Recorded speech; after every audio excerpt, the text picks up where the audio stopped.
Imagina que abres YouTube una noche cualquiera. Entre miles de videos encuentras un canal recién creado, sin foto, sin descripción, con un solo video subido. El título es tan simple que da escalofríos. El juego que encontré. Le das play.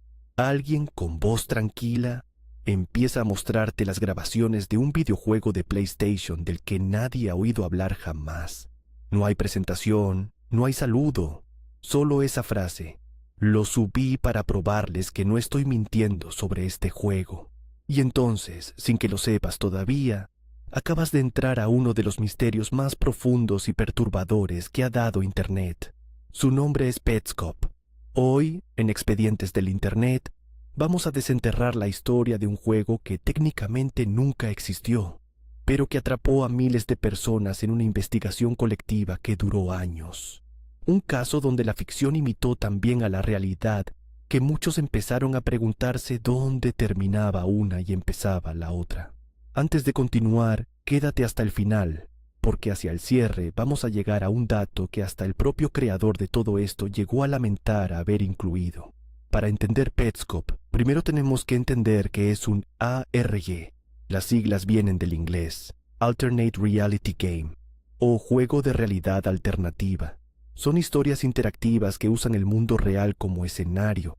Se cuentan a través de páginas web, videos, publicaciones, pistas escondidas. La regla de oro de un buen ARG es una frase en inglés que dice "This is not a game". Esto no es un juego. Es decir, todo se presenta como si fuera real, sin romper nunca la ilusión. Y Petscop llevó esa idea hasta un extremo casi enfermizo de perfección. Hablemos primero de lo confirmado, de lo que sabemos con certeza gracias a fuentes y coberturas periodísticas.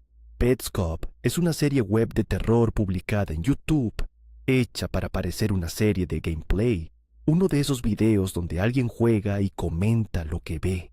La serie está compuesta por 24 episodios y se emitió entre el 12 de marzo de 2017 y septiembre de 2019. En sus videos seguimos a un narrador, un protagonista al que la comunidad conoció como Paul, quien afirma haber encontrado o recibido una copia de un juego supuestamente inédito y perdido, desarrollado por una empresa ficticia llamada Garalina. El primer video apareció el 12 de marzo de 2017, y aquí viene el primer detalle inquietante y confirmado. La cuenta desde la que se subió, también llamada Petscop, era completamente nueva. Se había creado apenas un día antes. La descripción del video era tan escueta que resultaba escalofriante. Solo decía "el juego que encontré", sin puntuación, sin explicación. El narrador arrancaba a mitad de la escena, como si continuara una conversación que nosotros nunca habíamos escuchado, y decía que subía todo aquello, y cito la idea, solo para demostrar que no mentía sobre el juego. Así que pongámonos en los zapatos de quien lo vio en aquel momento. No sabías si era real, no sabías quién era Paul, no sabías si ese juego de verdad existía en algún cartucho polvoriento perdido en un garaje. Y esa incertidumbre, esa sensación de estar espiando algo que no deberías, fue exactamente lo que hizo que Petscop se volviera viral. Ahora veamos el juego dentro del juego. Al principio Petscop parece de lo más inofensivo. Es un mundo colorido, luminoso, con formas poligonales sencillas propias de la primera PlayStation.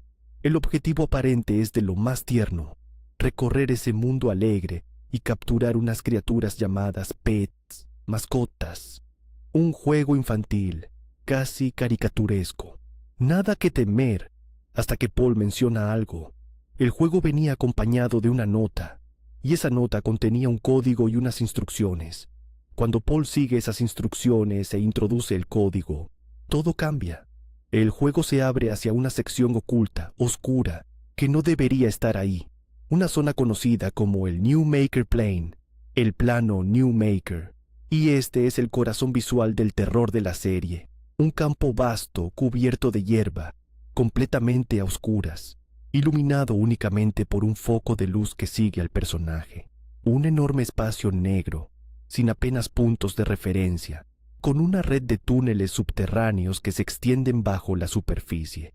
El contraste no puede ser más brutal. Pasamos de un mundo de mascotas de colores a una llanura infinita de oscuridad, donde algo claramente está mal. A partir de ahí, Paul empieza a comportarse como un verdadero detective. Intenta hacer ingeniería inversa de los puzzles, descifrar la lógica interna del juego, entender por qué existe esa zona secreta. Y a medida que avanza, el juego va soltando, poco a poco, fragmentos de una historia mucho más oscura. Referencias a eventos y personajes que parecen del mundo real, nombres, fechas, y una palabra que se repite una y otra vez: renacimiento. En inglés, rebirth. Aquí es donde debo hacer una advertencia importante, y es una regla de este canal. Voy a separar con cuidado lo que es la trama confirmada de la serie de lo que fueron las teorías de los fans. Según lo que la propia serie muestra y lo que se ha documentado, la historia de fondo de Petscop gira en torno a un hombre llamado Marvin, la desaparición de su amiga de la infancia llamada Lina, y un incidente en el que Marvin secuestra a su propia hija, Care, a quien él cree que es Lina renacida. Hay un foco constante en ese concepto del renacimiento, un intento fallido de renacer a una niña llamada Belle en otra niña llamada Tiara, y una conexión que crece entre Paul, el pasado de su familia y el propio juego. La estructura narrativa se vuelve cada vez más retorcida.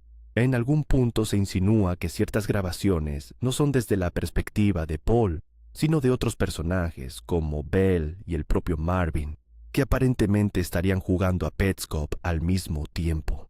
Es como si el juego fuera una habitación compartida donde varias personas en distintos momentos dejan sus huellas, y hay objetos que se vuelven icónicos, como una herramienta roja gigante a la que el jugador puede hacerle preguntas. ¿La respuesta más frecuente de esa herramienta? No lo sé. Una y otra vez. No lo sé. Imagina preguntarle a un objeto dentro de un juego perdido qué está pasando y que te responda con una frialdad absoluta, que no lo sabe. Marvin, además, aparece de forma ambigua.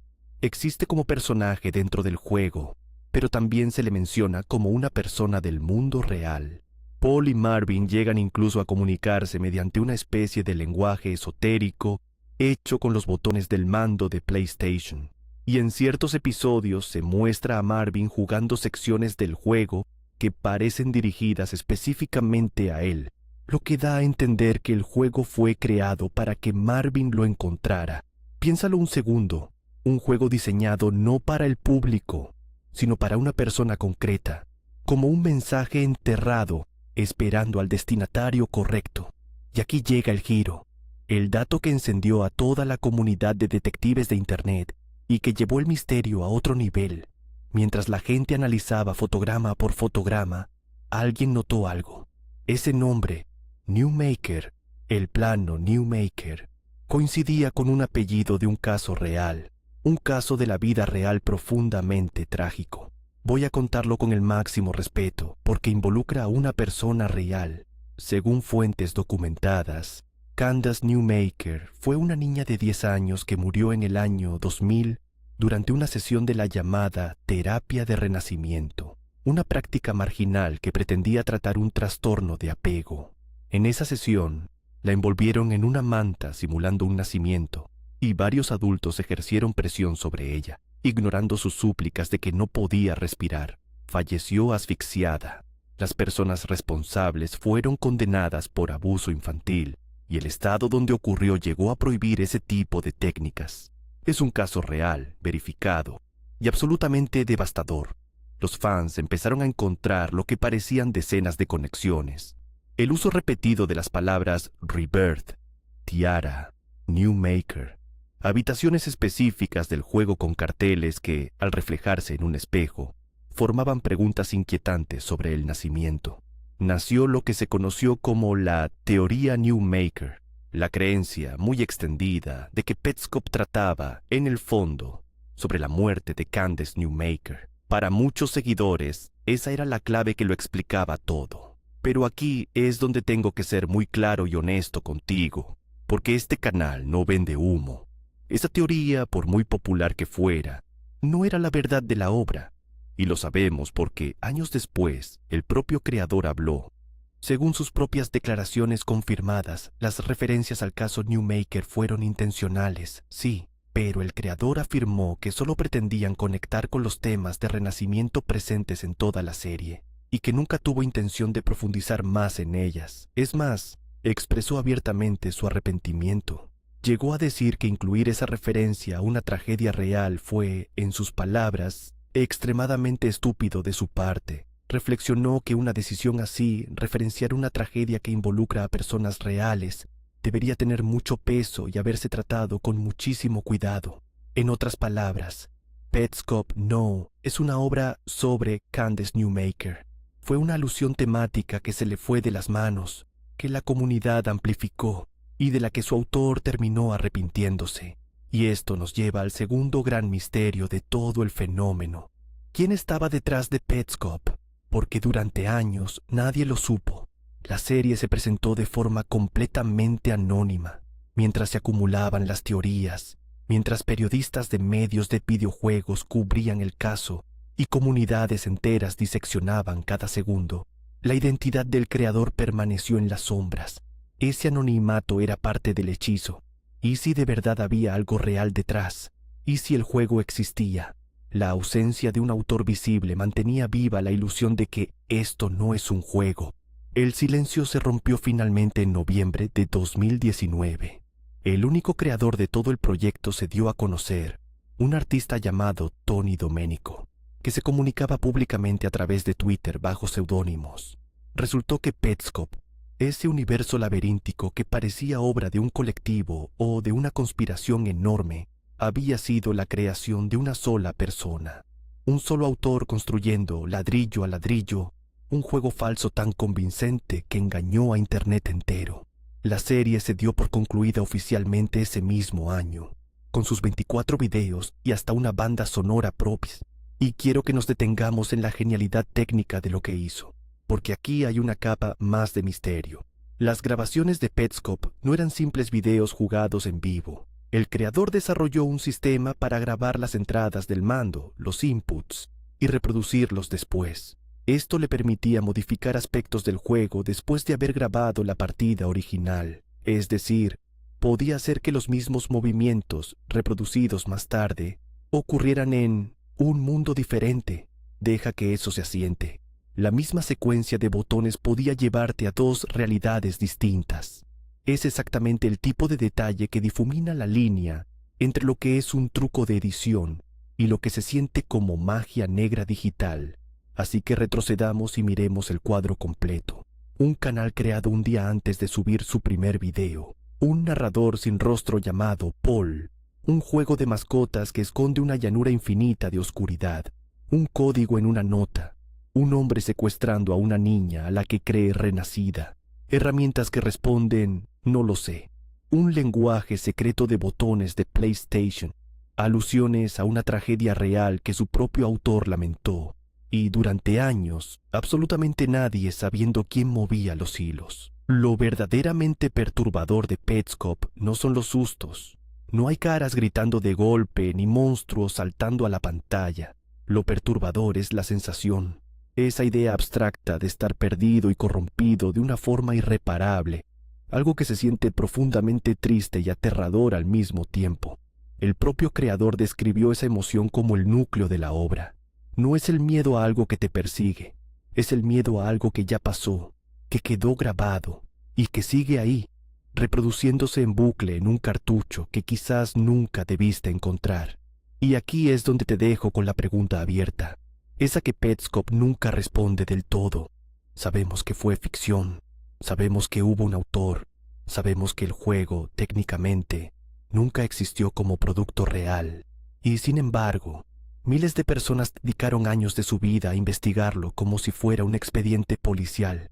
Se organizaron, analizaron, discutieron, buscaron a una niña que nunca fue real, un secuestro que nunca ocurrió, un juego que nadie podía comprar. ¿Qué dice eso de nosotros? ¿Qué tan delgada es la línea entre una historia bien contada y una realidad? Petscop demostró que, en Internet, Si algo se presenta con la suficiente convicción y el suficiente silencio a su alrededor, la gente construirá la verdad que falta con sus propias manos. Nosotros llenamos los huecos. Nosotros creamos el monstruo. Y tal vez esa sea la lección más inquietante de todas, porque ahí afuera, ahora mismo, en algún canal recién creado, sin foto, sin descripción, con un solo video, podría estar empezando el próximo Petscop, y tú no sabrías, al darle play, si estás viendo una obra de arte o algo que de verdad alguien encontró. Si este expediente te dejó con esa sensación de vértigo, la de haber mirado demasiado de cerca algo que no debías, entonces este es tu lugar. En Expedientes del Internet desenterramos cada semana los misterios más profundos de la red, los juegos perdidos, los casos sin resolver, las leyendas que nadie se atreve a mirar 2 veces. Suscríbete y activa la campana, porque el próximo archivo que vamos a abrir ya está esperando en la oscuridad, y créeme, no querrás ser el último en enterarte de lo que hay dentro. Cuídate ahí afuera y recuerda, no todo lo que encuentras en Internet quiere ser encontrado.